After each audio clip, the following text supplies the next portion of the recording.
சொல்லல. எல்லா நேரமும் நல்ல நேரம் தான் ஒரு முஸ்லிமுக்கு. அல்லாஹ் அந்த நேரத்தில் நீ செய்யறதுனால தீங்கு வரும் விதிச்சிருந்தா யாராலையும் அதை மாற்ற முடியாது. நல்ல நேரம் தேடி தேடி எத்தனை திருமணங்களை முடிக்கிறார்கள் பாக்குறோமா இல்லையா? வீடு கட்டுறான், நல்ல நேரத்தை தேடி நல்ல நேரத்துல வீடு கட்ட ஆரம்பிக்கிறான். நல்ல நேரத்தை தேடி நல்ல நேரத்துல திருமண ஒப்பந்தத்தை பேசுகின்றான். நல்ல நேரத்தை தேடி கடையை ஓபன் பண்றான்.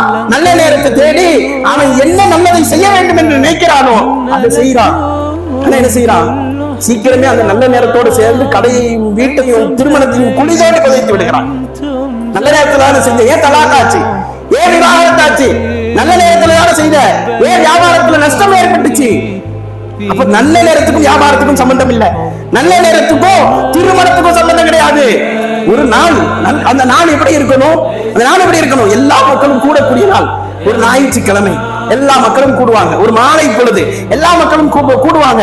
அல்லது ஒரு காலை பொழுது ஒரு 9 மணி 10 மணி, என்னது, எல்லா மக்களும் கூடுவதற்கு இலகுவான நேரம். அப்ப எல்லாரையும் கூட்டு வந்து நிறுத்தணும்.